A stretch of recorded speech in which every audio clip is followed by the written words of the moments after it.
There. Good morning. So today I want to talk about play dynamics and play therapy. What are play dynamics? I know in play therapy, especially when you're learning, all of us go through this process when we're becoming play therapists, learning about these things called play themes. So, one of the things that I find interesting is that play themes are only part of what you need to be looking for. And what I've been doing over the last few weeks is I have taken the Association for Play Therapy's competencies, the core competencies of play therapy that you need to develop in becoming a play therapy to do it well is to master these core competencies. One of the core competencies is identifying play dynamics, and they split it out into three elements. And that's what I want to talk about today because recognizing what's going on in your client's session is a key part of play therapy. And it's what sets play therapy apart from traditional talk therapy. It's more than just pulling out games and toys and using that to get your young client to talk. Play therapy is about really understanding these play dynamics and how children use them in the treatment process to overcome whatever challenges they're experiencing. And so that's what makes play therapy. That's one of the things that sets play therapy apart from traditional talk therapy and using toys and games. It's how children engage in the play process, accessing those therapeutic powers of play through these play dynamics. And as play therapists, we're looking and understanding what those are. So if you're new to play therapy, I remember thinking about, watching sessions thinking, I have absolutely no idea what's going on. That's when I was first introduced to play therapy back in the 1980s when I was a special education teacher here in the United States. And I was a teacher. I had a self-contained classroom for children who were struggling with emotion problems. So it was a emotion disturbance special education class, which I'll be honest, I hate that name. You'd think that would be one of the ones they've changed, but that one doesn't seem to have changed. I'm hoping that one changes. Anyways, our school psychologist and our school social worker were learning this thing called play therapy, and they would take kids from my class and bring it into their office. And afterwards, they'd be so excited, and they would come out and get me and show me what my student had done in their playroom. And I would look at it thinking in my head, what the heck does that mean? I have no idea. And I would just smile and look at them like, oh, that's nice. And then eventually I co-facilitated a group with the school psychologist using play therapy, and I fully understood the magic, but I didn't really understand how to do it. So that's what kind of led me on my journey to getting into mental health, to work with children and figure out how to do this play therapy thing. But it took a while. And even in the beginning, when I was learning how to do it, I remember going to my supervisor every week and she would point these things out in the videos of my sessions that she was using to help me uh, recognize themes in play, recognize what's going on. And I remember thinking, oh my goodness, I'm never going to understand this. I'll tell you what, though, doing the supervision and getting good training was definitely a game changer. And so that is one of the things that we focus a lot on in my Play Therapy Academy, play therapy consultation groups is I always love it. I always encourage people when they have permission to get video. I am telling you, if you are learning play therapy and you're working with the supervisor, when you have permission, using video in your consultation is absolutely the best way to learn, because then your play therapy supervisor or consultant can see what's going on and can help you recognize play dynamics in the session, because there's no way you can describe all that. And that's to get the most benefit out of your play therapy consultation. That's really the most effective way to do it. Once you do it a few times, you will be much better and you'll feel a lot better. Because I remember in the beginning, my play therapy supervisor slash consultant saying I should do this. And I was absolutely mortified, thinking, oh my gosh, I'm just going to throw up. But once I did it a couple of times, I thought, my goodness, man, this is gold. So the best way to learn to recognize play dynamics and what's going on is to actually show video when you have permission. And so I always encourage that in my Play Therapy Academy consultation groups. And we talk about that a lot. We do a lot of case staffings in there, case consultation in there, looking at photos. But my photos are good, but there's nothing that can replace a video. So that was kind of a short aside. I got off track there a little bit, talking about recognizing themes. But to be honest, I think it's really important, especially for this topic that we're talking about today. So today I'm going to talk about the 3 elements. So we're going to go through those core competencies of recognizing the play dynamics in the sessions. So if you're joining me live, I would love to see who's here. Go ahead and post your name in the comments. Where are you from? What population do you work with? Hey, Steph. So, thank you for always offering validation and imposter syndrome inoculation. You're welcome, Steph. I honestly, I remember that like it was yesterday. And I do think, part of the when you're in supervision, and one of the things I like to do with these live streams also is I think I often wonder if this is one of the reasons people don't take the next step. So child and adolescent therapists, I wonder if it is one of the reasons they don't take the next step is because you're worried you're worried about being exposed, that you're an imposter. And I remember saying that to my supervisor years ago, and she would always remind me, you know more than you think you know, and you know more than your clients, which is why they're coming to you. And in my mind, I always thought, well, yeah, and I also have you, so that makes it better. So yes, absolutely, Steph. Hi, Heidi from British Columbia, work with children, youth, and families. Thanks for these fun live streams. You're welcome, Heidi. I'm glad you find them useful. Okay, here's a little secret. I love doing them because I totally get to nerd out and talk about one of my favorite topics. So it's actually kind of fun for me. So that is awesome. So if you're interested, I go live every week and live stream all things play therapy into my Instagram channel, Renewing Hearts Training. Also, I use a platform called StreamYard to live stream into my Facebook group. So if you're interested in my Facebook group, it's for child and adolescent therapists using play therapy and expressive arts. That group is called Play and Expressive Arts Therapy Playground. If you're interested and you are a child and adolescent therapist using play therapy and expressive arts, just please remember to answer all of the questions. Don't skip any of the questions, because if you answer all of the questions, you will get in the group. And if you don't, you will not.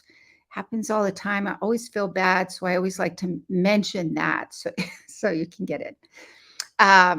And then I also live stream into my YouTube channel. If you're interested in watching the replays and you're not on Facebook, because all the replays, I pin them in the featured section in my Facebook group. But if you're not on Facebook and you want to access those, all my replays are on my YouTube channel, Kathy Spooner, Renewing Hearts Training. So you can pop over there and watch all the replays. So, all righty, let's get started. So the first, first of all, what are play dynamics? So like I mentioned earlier, play dynamics are more than just recognizing themes in play. Play dynamics has to do with the types of play that your client is using in the session, and has to do with themes and also stages of play therapy. And so the play dynamics are really the way in which your client uses play to work through and make sense of things and understand things, to help them learn and explore the world and make sense of things.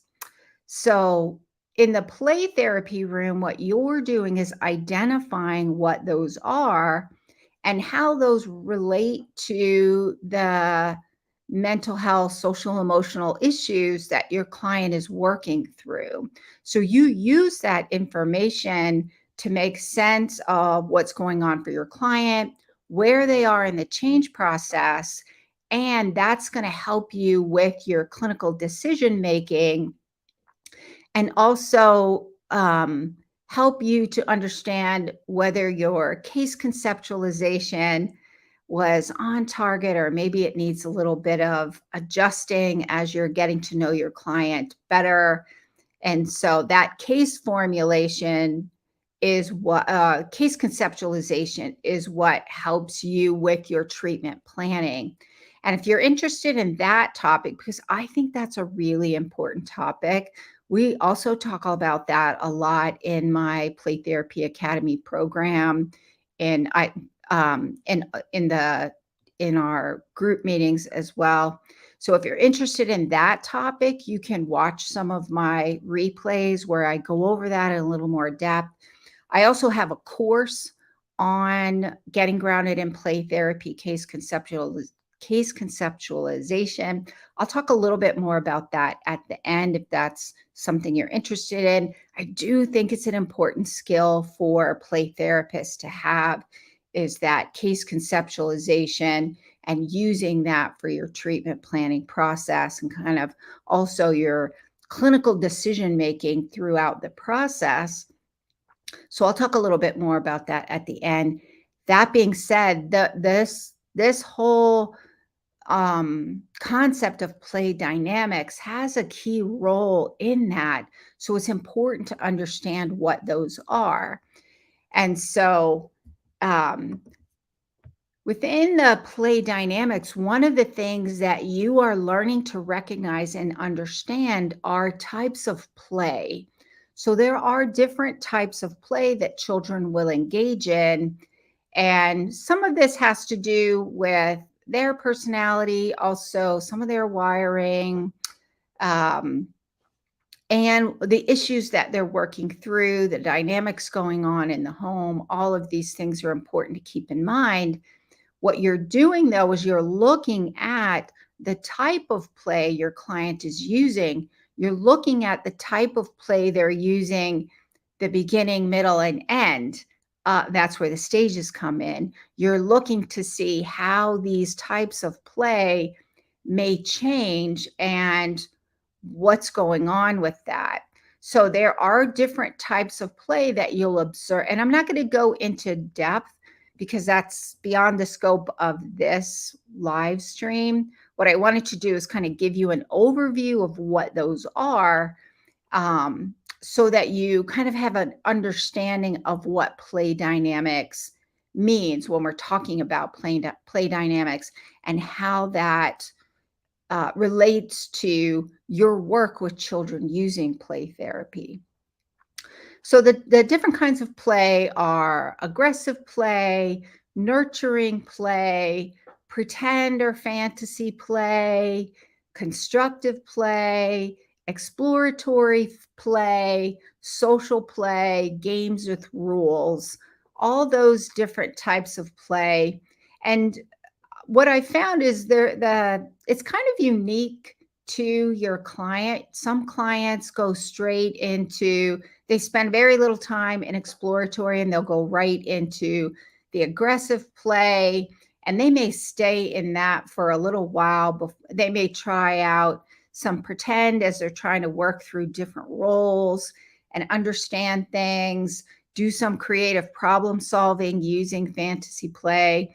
They'll do some creative problem solving using constructive play. So the thing to keep in mind here is children access the therapeutic powers of play through these different types of play. And the therapeutic powers of play are how children use play to work through whatever mental health issues or social emotional challenges they're experiencing. So they go hand in hand. And I have noticed that there are some gender differences. Not, generally speaking, sometimes there are nuances to that, and there are, everything is not always everything. And there tend to be, if you look in the bell curve, there's the usual, and then there's always some outside that usual. And so I do notice, I've been doing this for decades, and I have noticed there are gender differences in the playroom, generally speaking. So it's always interesting to understand that as well, because that's going to play into your clinical decision making and your case conceptualization, which is also going to then influence your treatment planning. And we're always in that assessment mode throughout the treatment process and adjusting as needed as we're doing that clinical decision making, figuring out, okay, what's going on here? What are some barriers? How do we help them move through that? And we're using play in order to do that. So those are the different types of play. That's how it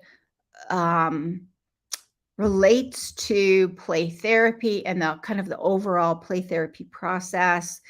There are different, also the thing to keep in mind is when you're working with children, it's also important to understand what's the usual. And keep in mind, there's a continuum of typical for any developmental stage. So like 3-year-olds, there's a continuum of what's typical development for a 3-year-old. So for each stage of development, there's a range of what is typical. And so I think it's important to understand what that is, because when you see something, a play behavior or something going on in the playroom that's outside of even the margins of that continuum, then that's really noteworthy. And so the other thing to keep in mind is there are developmental stages or developmental aspects of play. So think about babies and their type of play all the way up to, I would even say, adulthood.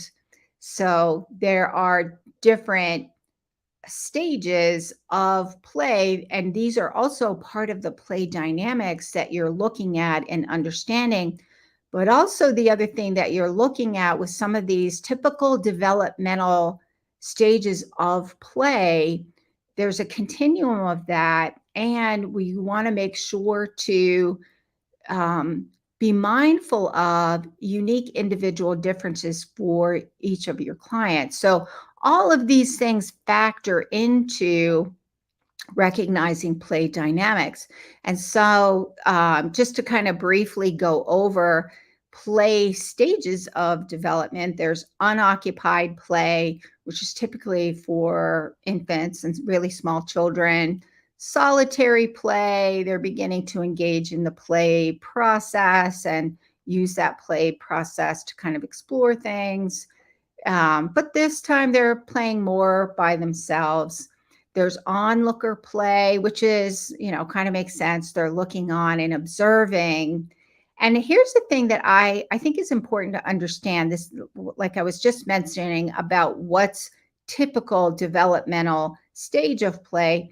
Onlooker play can look like children are shy and not engaging, which may be the case. And if you're like me and you have neurodiverse children who are also really, really, really introverted, and that's their personality wiring, the introverts, they don't necessarily need to be in the thick of things. So maybe onlooker play is more about, for your client, they're just observing and they're watching and they're learning through that observation. Like my oldest child, man, he did a lot of onlooker play because he's more of an introvert. That child did not miss a thing. Like still waters run deep. That's what I say. That boy didn't miss a thing. And so he's still that way. And I remember my dad being that way. I remember my dad would say things and I would think to myself, because he was like Mr. Quiet Man. Like he didn't say very much of anything, but he did not miss a thing. So onlooker, I point that out because I think it's important to understand that just because children are engaging in onlooker play, it's important to keep in mind that it may not be that they're shy or socially inadequate or awkward. It might be that they are learning through observing, just like how many of you like to do people watching. You're not engaging, but you do learn a whole lot through that people watching. It's kind of the same thing.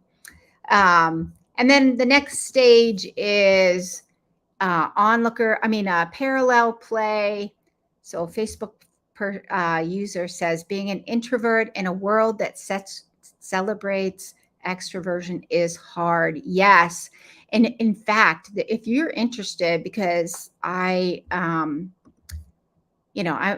kids are young adults now. They're neurodiverse. I did not get the typical kids. But this is like, my oldest is 27. We didn't know a whole lot back then like we do now. Like sensory processing, everybody in play therapy, I feel like everybody knows about that. But that was not something we knew back then. And so anyway, there was a book. That's my way of getting to what I was going to say. There's a book called, I forgot the name of it. I'm going to have to post it in the comments later. I think it's raising your, something about an introverted child. Oh, it was really good. Last name. Oh, darn. That bugs me now. I'll post it. I'll post it in the Facebook group, what that is. But anyways, what I liked about this book is she calls them innies and outies. And she talks about the difference between introvert kids and extrovert kids, but also celebrates introverts and helping parents. Like I'm more of an extrovert, but I can channel my inner introvert. Helping parents and others understand their introverted child and helping to facilitate their awesomeness. Because I think sometimes, like you were saying, introvert in a world that celebrates extroversion can be challenging, because I think we can put too much pressure on kids who are introverts, and all that does is make them go in their turtle shell and they don't come out till the coast is clear. I always call them turtle children. I laugh with my oldest these days, like I'm channeling my introvert now. So I think that's important, that we're looking at all of these dynamics and making sense of those. So stages of play, there's parallel play, where, kind of makes sense. They're playing alongside. There's associative play, where they're really beginning the process to engage more in that cooperative play. And again, children are going to move through that process in their unique way. So it's individualized. There's a continuum of that. So, hey, Melanie, yes, turtle children. That's what I call them. Who doesn't love a turtle, right? And here's the thing about turtle children and turtle people. When they sense things are not safe, they will go inside their turtle shell. That's a hard turtle shell. You cannot get them out of their turtle shell until the coast is clear. So you really got to make the coast clear. And that means you have to go at their speed.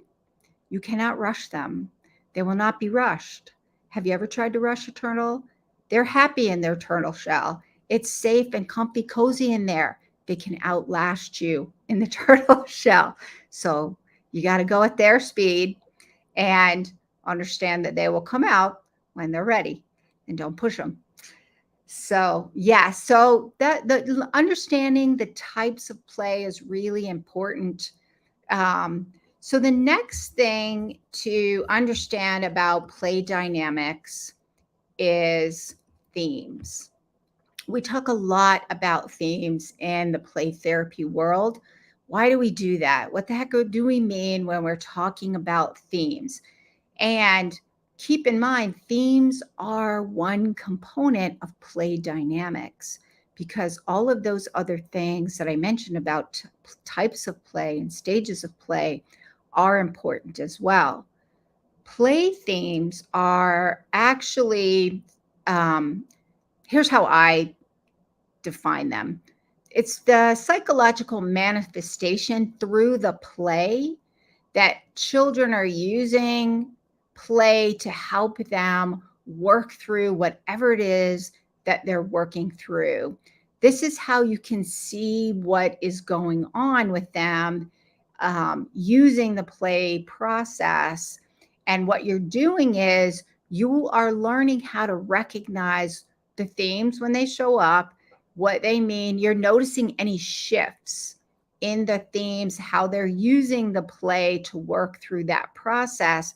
And psychologically, socially, emotionally, what do those themes represent in relation to their the reason that they're coming in?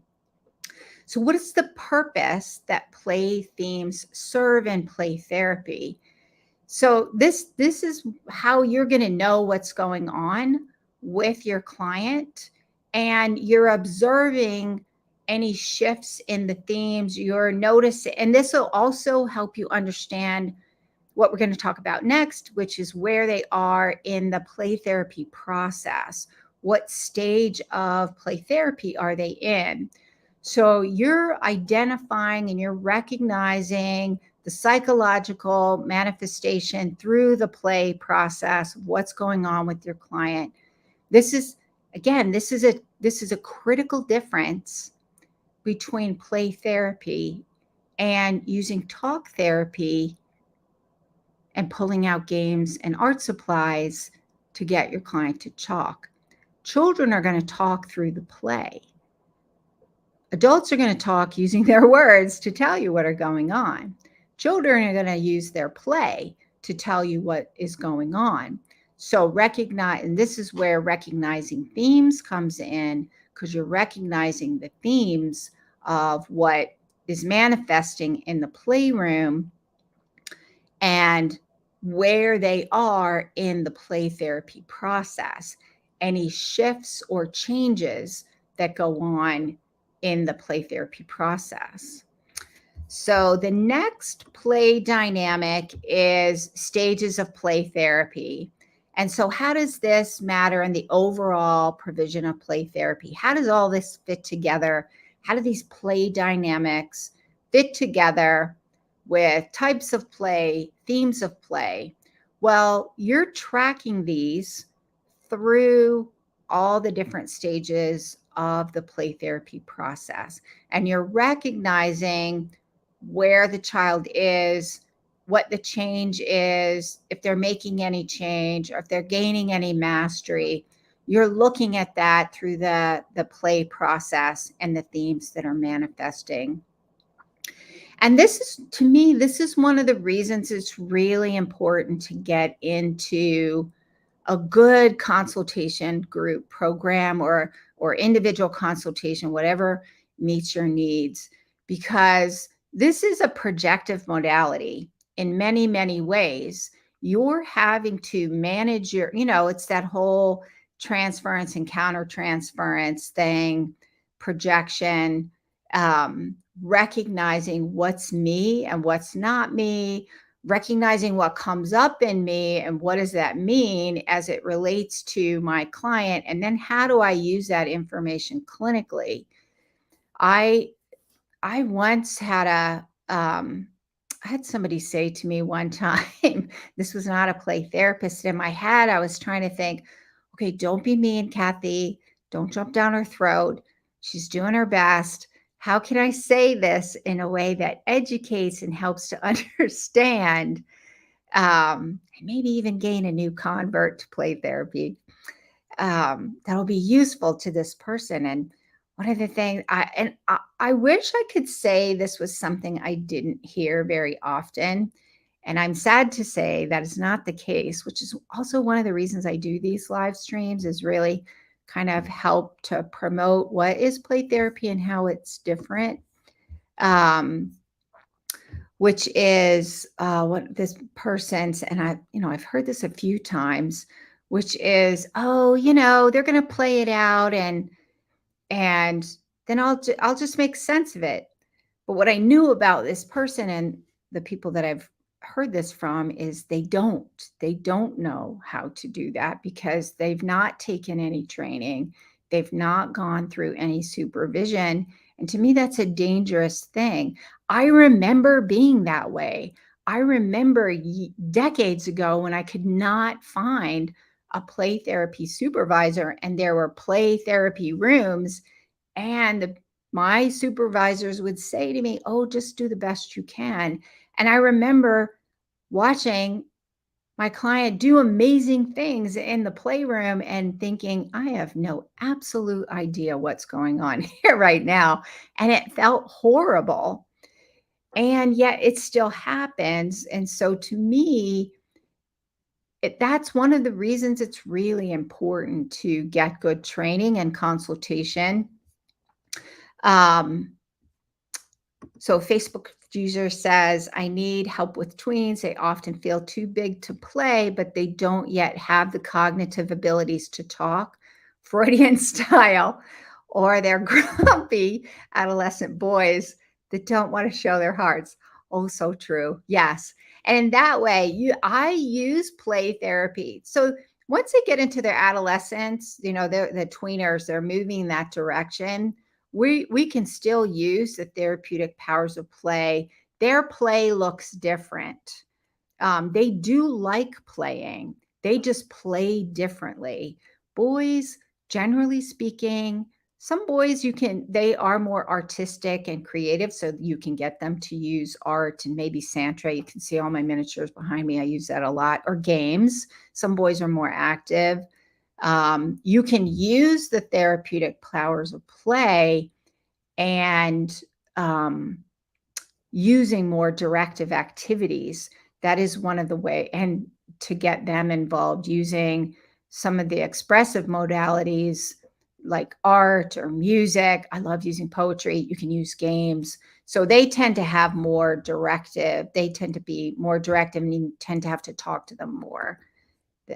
So their play, and this is where the stages of play, understanding the play of middle schoolers and high schoolers and even adults looks different.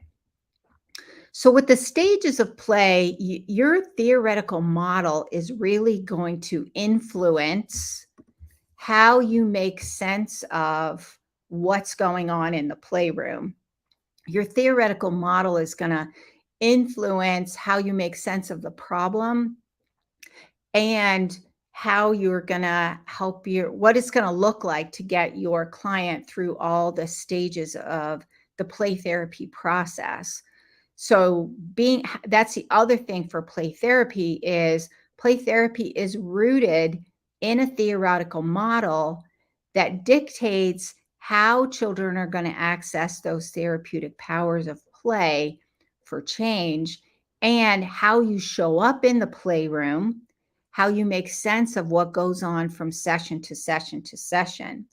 So there are typically, generally speaking, and different theoretical models will call these different things. Generally speaking, there are three stages of change, three phases, three stages in play therapy, and I would say also in traditional talk therapy. So there's that initial exploratory getting to know you, getting to know the playroom, getting to know the expectations. What are the rules in here, and how does this work? And then the second stage of play therapy is typically the aggression phase. It may be called a different thing depending on your play therapy theory model. But here's where you'll see some of those. Typically, you'll see some of those aggressive urges coming out, typically in the form of conflict and what children are experiencing. Some children go through this phase quicker than others. And again, depending on your theoretical model, it's going to dictate what kind of what it's called, because this phase is kind of a transition phase from, okay, now I'm getting to know you. I figured out I have a sense of how this works, and I haven't gone to the deeper level things yet, but I'm getting ready. I'm preparing to go there. And then the next phase is more that going down to those deeper level issues. This is where the change process is really happening. And that may have different names. Some of the name, like child-centered play therapy, they would call it the regression or nurturing phase. Other play therapy models will likely have called it a different name. And then the final phase of play therapy is where your client has really been able to work through some of those deeper level things, and they're feeling a sense of mastery. Their self-esteem is better. Their problem solving, their relationship is better. They've got more skills under their belt. And this is now where they're transitioning to the termination phase. So this, and what you're doing is you're looking at using those types of play and themes to recognize where they are. And it's not uncommon that children will, as they're really transitioning between phases, they may go back and forth between those stages until they're fully in the next stage of change. So that is it for today, talking about play dynamics. Just a recap: recognizing play dynamics is an essential part of being a play therapist. This is where you're recognizing what is going on in the play therapy room, and that's going to help you do your clinical decision making about what you need to do to help them get through what's going on for the child and what it is that they're working through. And recognizing the types of play and the themes is what you're looking for to help you understand that process. And then as you're observing the progression and regression through the play therapy process, you're using that information to understand where your client is in that change process, in that healing process. So that is it for today. So if you found this information helpful, please like and share it across your social media platforms. I go live every Wednesday, 7 a.m. Pacific time. If you're not available for the live itself, then the replays automatically generate afterwards. You can always find all the replays on my YouTube channel, Kathy Spooner Renewing Hearts Training. If you're interested in Play Therapy Academy is an overall program to help new play therapists really develop confidence, learn the skills that you need to learn in order to be effective and help your clients and make that difference in their lives. That is the reason we all get into this profession. So Play Therapy Academy is a combination of twice a month we meet for group consultation, and we do staff cases. You get feedback. We identify themes. We identify where children are in the change process. We identify and learn all those case conceptualization and clinical decision-making skills so that you can use play therapy grounded in the model that you are using, play therapy theoretical model, to help children overcome the challenges. So we do that by twice monthly group meetings, and we do 2 case consultations within each group meeting. And there are also courses in Play Therapy Academy to help learn those foundational skills and get a really, really solid grounding in using play therapy. So there's a series that I'm in the process of developing. I have 2 courses already available. So the series of courses is called Getting Grounded in Play Therapy Excellence. The first course is Getting Grounded in Play Therapy Foundations. The second course is Getting Grounded in Play Therapy Case Conceptualization. The course that's going to be coming out by the end of July is going to be Getting Grounded in Play Therapy Treatment Planning. And then the next one after that is Getting Grounded in Play Therapy Progress Notes. And then the one after that is Integrating Parents in the Play Therapy Process. So all of those courses are available in Play Therapy Academy.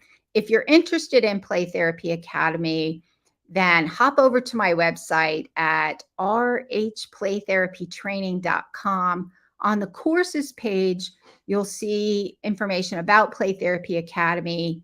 And if you're interested, you can book a free call with me and we'll talk a little bit more about it. If you don't need the group consultation component and you just need the courses, those are available just kind of a la carte, so to speak, on my website, which is rhplaytherapytraining.com. Yes, rhplaytherapytraining. So it's Renewing Hearts Play Therapy Training, and rhplaytherapytraining.com, and it's on the courses page, and you can see all the courses that I have available there on demand. And I have an in-person Santre training coming up in July here in Southern Nevada. So that is all on my website, and I will post some links in the comments. If you're on Instagram, you can pop over to my bio and click the link on the bio. And so I will see you next time. Bye for now.